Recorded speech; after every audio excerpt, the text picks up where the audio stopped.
नमस्ते जी। जनक नंदिनी ज्योतिष में आप सभी का एक बार फिर से स्वागत है। पिछले 2 वीडियो में मैंने आदरणीय प्रधानमंत्री श्री नरेंद्र मोदी जी की कुंडली तथा बिहार के मुख्यमंत्री आदरणीय श्री नीतीश कुमार जी की कुंडली हमने डाली थी, उस पर व्याख्या की थी कि उनका राजनीतिक उत्थान कितना हो सकता है। इसी कड़ी में आज मैं आदरणीय श्री राहुल गांधी जी की कुंडली के बारे में चर्चा करने जा रहा हूं, क्योंकि अभी भी हिंदुस्तान में अगर कोई सबसे बड़ा या मजबूत विपक्षी दल है वह कांग्रेस ही है, इसमें कहीं दो मत नहीं है। बगैर कांग्रेस के शामिल किए हुए सत्ता परिवर्तन की बात बिल्कुल असंभव है और कांग्रेस भी तत्कालिक रूप में राहुल गांधी के बगैर शून्य है। तो आइए देखते हैं। मुझे जो उनका बर्थ डेट प्राप्त हुआ है उसके अनुसार उनका जन्म 19 जून 1970 2:28 दोपहर में दिल्ली में हुआ था। उस समय तुला लग्न व्यतीत हो रही थी, अर्थात इनका जन्म लग्न तुला है और जन्म राशि धनु है। इसके आधार पर हम देखेंगे कि इनका राजनीतिक भविष्य क्या कहता है। कृष्णमूर्ति पद्धति के आधार पर जब इनके ग्रहों की बलवत्ता देखी गई तो यह सामने आपके पड़ा हुआ है। सबसे मजबूत ग्रह अथवा आवश्यक ग्रह सूर्य है। इनकी कुंडली में सूर्य का संबंध दशम भाव से नहीं हो रहा है। मैंने पहले भी कहा है कि भावों में सबसे प्रमुख भाव राजनीति के लिए दसवां है। ग्रहों में सबसे प्रमुख ग्रह राजनीति के लिए सूर्य है। जब किसी भी व्यक्ति की कुंडली से सूर्य का संयोग दशम भाव से होता है तो हर राजकाज में, चाहे वह राजनीति हो या सरकारी नौकरी हो या सरकार से जुड़े हुए कोई भी अन्य काम हो, उसमें निसंदेह सफलता प्राप्त करता ही करता है, बल्कि उच्च स्तरीय सफलता प्राप्त करता है। हालांकि सूर्य की कुंडली में 9वां भाव और एकादश भाव से जुड़ा हुआ है। ये दोनों राजनीतिक सफलता के लिए आवश्यक है, लेकिन सिर्फ 2 ही भाव है। इसमें 5 भाव चाहिए, पहला, छठा, 9वां, 10वां और 11वां। सूर्य के बाद चंद्रमा को देखिए, 11वां भाव और 10वां भाव का सूचक है। सूर्य इस मामले में चंद्रमा से कमजोर है। चंद्रमा के बाद मंगल को देखिए, मंगल किसी भी भाव से संपर्क नहीं बना रहा है, न पहला, न छठा, न 9वां, न 10वां, नहीं 9वें भाव से है, 10वें और 11वें भाव से नहीं है, तो मंगल भी बहुत कमजोर है। बुध को देखेंगे तो 10वें और 9वें भाव से जुड़ा हुआ है, लेकिन एक ग्रुप में बिल्कुल नहीं है। गुरु को देखे, 9वां, पहला और छठा भाव से जुड़ा हुआ है। ये 3 भाव राजनीति के लिहाज से बहुत अच्छे हैं। अतः श्री राहुल गांधी जी की कुंडली में राजनीति के लिहाज से गुरु सबसे श्रेष्ठ ग्रह साबित हो रहा है। ये अलग बात है कि इसमें 10वां भाव शामिल नहीं हुआ, फिर भी 100 में से 60 अंक अकेले बृहस्पति लेके बैठा है। शुक्र में 10वां और पहला भाव है, शनि में 10वां और पहला भाव है, राहु में केवल 5वां है, इसका कोई लेना देना नहीं है राजनीति से। केतु में केवल 11वां है। एक ग्रुप में कहीं भी 10 नंबर है तो केवल शनि के पास में है, और शनि की महादशा आने में बहुत देर है। वो जीवन के अंतिम समय उनका आएगा। अभी राहु की चल रही है महादशा। राहु की महादशा 15 अप्रैल 2019 से स्टार्ट हुई है, जो 15 अप्रैल 2037 तक रहेगी। आप देखेंगे कि 15/4/2019 से अभी तक की जो राजनीतिक सफलता है उनकी क्या रही है। 2019 का चुनाव का परिणाम 15 अप्रैल 2019 के बाद ही आया। कैसा रहा आप सभी देख सकते हैं। इसके पहले मंगल की महादशा 7 साल रही। वह 15 अप्रैल 2012 से 15 अप्रैल 2019 तक रही। मंगल की महादशा 7 साल रहती है, राहु की महादशा 18 साल रहती है। मंगल में भी इनको विशेष सफलता नहीं मिली, क्योंकि इनकी कुंडली में मंगल 5वें भाव का सबसे मजबूत सूचक है।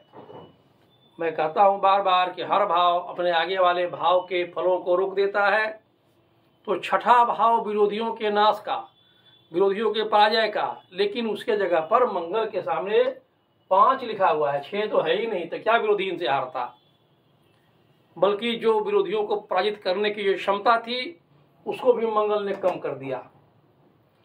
एक बात ध्यान में रख लीजिए कि राजनीति में सफलता के लिए या सरकार से जुड़े हुए किसी भी कार्य में सफलता के लिए 5वां भाव और 7वां भाव अच्छा नहीं माना जाता। क्यों नहीं माना जाता?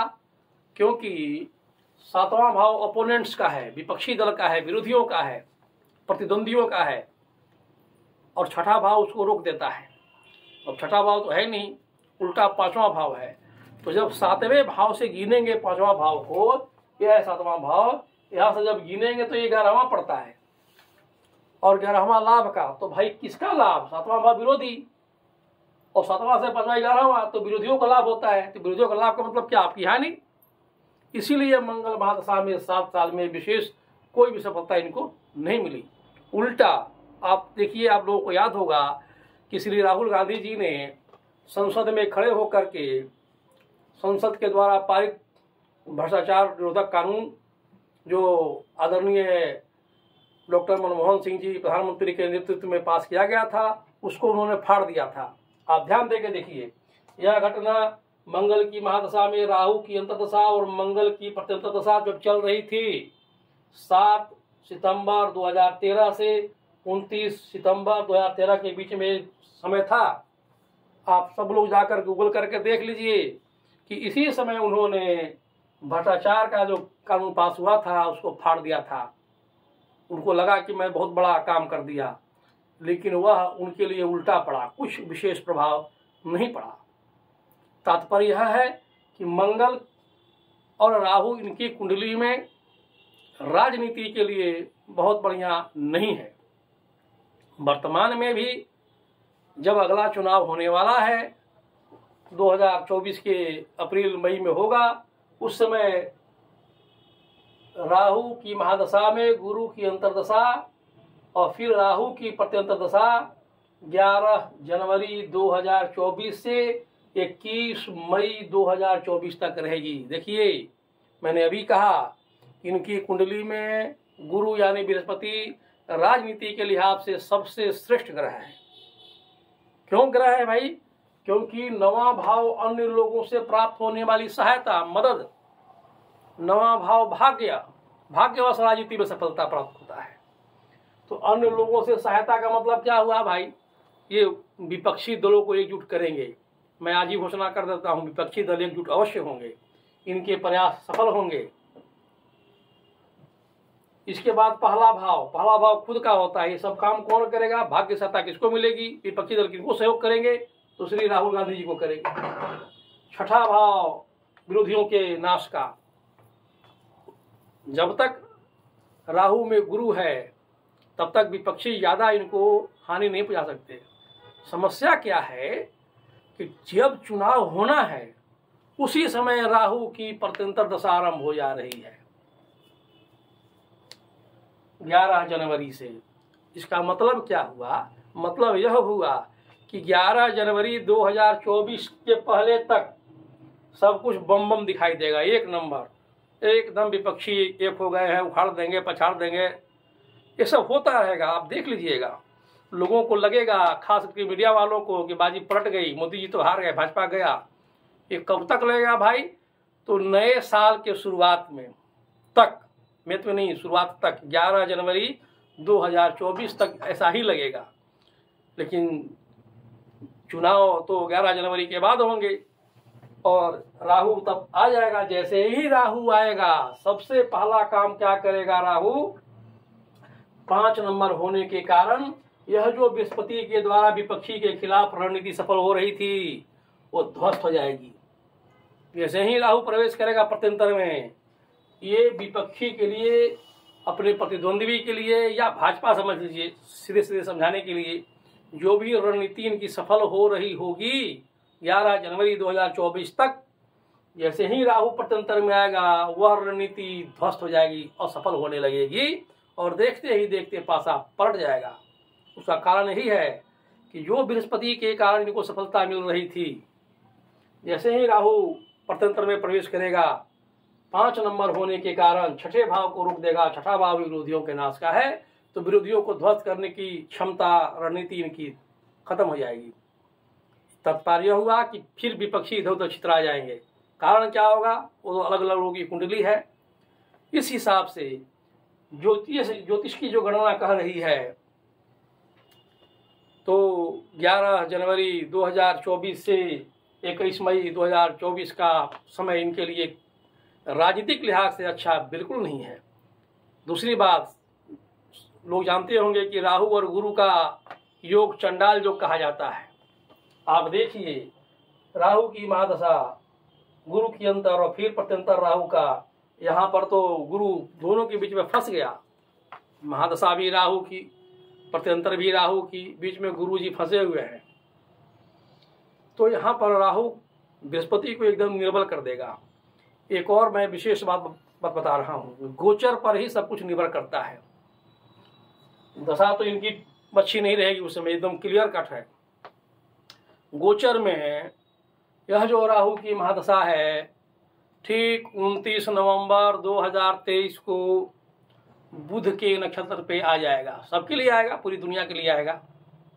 29 नवंबर 2023 को बुध के नक्षत्र पर राहु आएगा। लगभग 8 महीने रहता है, तो आप समझ लीजिए कि जुलाई तक रहेगा। अब यदि राहु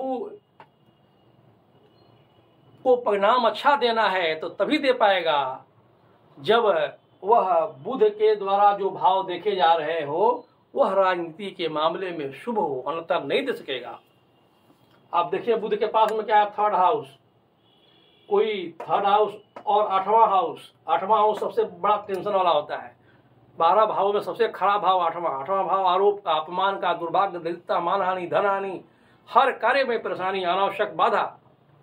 जब तीसरा भाव और 8वां भाव ऑपरेट हो जाता है, मतलब ग्रह में ऐसी दशा आ जाती है, उस समय व्यक्ति पर आरोप लगते हैं। तीसरा भाव मीडिया का भी है, लिखा पढ़ी, कानून का, नोटिस का। अब 29 नवंबर को जैसे ही राहु बुध के नक्षत्र पे आएगा, यह केवल 5 का सिग्निफिकेटर है, 3, 8 से जुड़ेगा, तो कोई ना कोई इनके ऊपर सीरियस एलिगेशन लगेंगे ही लगेंगे, गंभीर आरोप लगेंगे।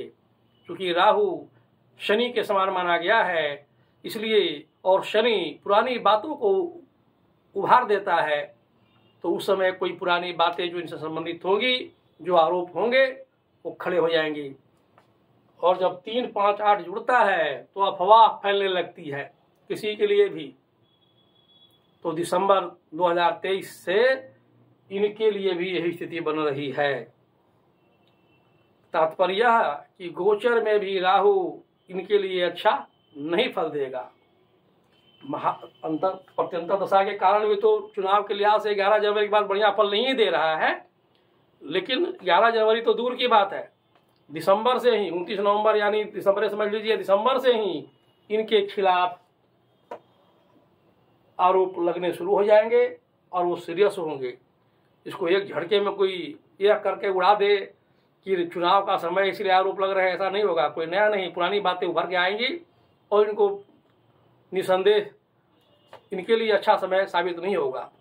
तात्पर्य यह है कि 2000 चुनाव जो 24 में होने जा रहा है, 2024 में चुनाव होने जा रहा है, उसमें राहुल जी भी मोदी जी को हरा दें या उनकी पार्टी हार जाए, मोदी जी हार जाए और राहुल जी प्रधानमंत्री बन जाएं, ऐसी कोई संभावना नहीं है।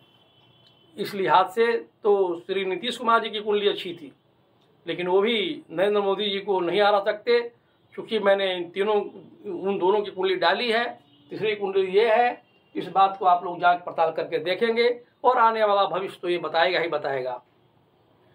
अगर सीधे शब्दों में कहा जाए तो जो अभी तक हमने कुंडली डाली, मोदी जी का, नीतीश जी का और अभी राहुल गांधी का मैं डाल रहा हूँ। इन तीनों से अगर तुलना की जाए, एक लाइन में अगर प्रश्न किया जाए कि इन तीनों में से अगला प्रधानमंत्री कौन होने जा रहा है, तो निसंदेह नरेंद्र मोदी जी ही होने जा रहे हैं। धन्यवाद।